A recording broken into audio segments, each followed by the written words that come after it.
After Sasuke successfully defeated Danzo, Sasuke was prepared to finish off Karin, only to be interrupted by Sakura at the very last second. Not long after Sasuke was about to kill Sakura after he instructed her to kill Karin, Kakashi arrived and saved Sakura in the nick of time. This led to Kakashi and Sasuke's brief skirmish, though their fight was cut short when Sakura intervened in an attempt to kill Sasuke. But what if this never happened? What if Sasuke and Kakashi continued their fight? How's it going, everyone? It's your host TetraShots here, back again with another video for you guys. Now, to answer this question, we need to factor in a few things. Even if we remove Sakura from this equation, Naruto arrived not long after. And even if Naruto showed up a bit later, White Zetsu would have intervened had things gotten dicey for Sasuke, since Obito specifically instructed Zetsu to keep an eye on him. So while White Zetsu and his clones were distracting Kakashi, he would have alerted Obito just like in the original timeline, who would then wrap Sasuke out of there. In other words, even if one obstacle didn't happen, something else would have prevented the fight from going any further. But nonetheless, let's say in an alternate timeline, all the obstacles that would have prevented this fight to escalate were removed. Sakura never interferes, Naruto arrives late, and Obito's naive enough to not have Zetsu babysit Sasuke. How would the fight play out? For the short version, the fight wouldn't have lasted much longer even without outside interference. Before encountering Kakashi, Sasuke had already fought the Raikage, the Mitsukage, and he just finished an exhausting battle with Danzo. Sasuke fired off one of his Susanoo arrows, Kakashi barely managed to counter it with Kamui. Kakashi himself admitted he would have been a goner if he hadn't used it. But at this point, Sasuke didn't have much left in the tank to continue. Obito even commented that Sasuke had overused his eyes during his battle with Danzo. We see Obito was right when Sasuke attempts to manifest his armor Susanoo. Kakashi was crapping his pants, but before Sasuke could capitalize on it, the Susanoo immediately dispersed. And it's obvious at this point that Sasuke's vision was deteriorating. If you're not convinced that this mattered, consider this. While Sasuke was trying to keep his composure, Sakura managed to sneak up behind him without him noticing. On almost every other occasion, Sasuke would have noticed her instantly.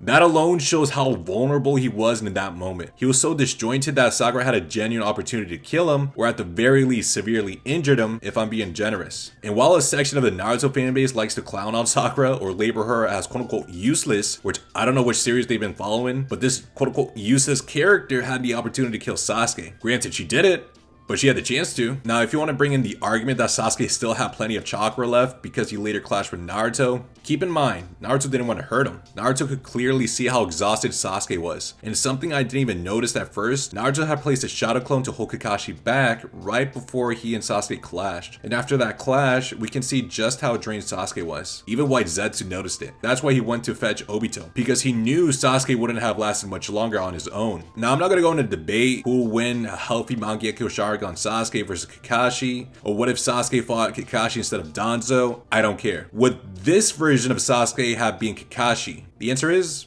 no, he couldn't. Sasuke was losing his vision, he was too depleted to maintain his ribcage activated, let alone the armored Susanoo, and his senses were all over the place. Given all I laid out, saying Sasuke could have still defeated Kakashi at this point is honestly insane. Sure, it wouldn't have been easy, Kakashi would still need to put in effort to kill Sasuke, but Kakashi would still succeed. All the signs were there that Sasuke couldn't keep up with the pace anymore. From a narrative standpoint, and through other characters outright suggesting it, it was only a matter of time before Kakashi gained the upper hand and finished him off. Sorry to disappoint anyone who thought Sasuke would win, and I'm sure some of you might argue just how fair I was to use this version of Sasuke fight against Kakashi, but that's the point. This was a what if. Well, anyways guys, that's it for today's video. Thanks for watching. I'll see you guys next time. Peace out.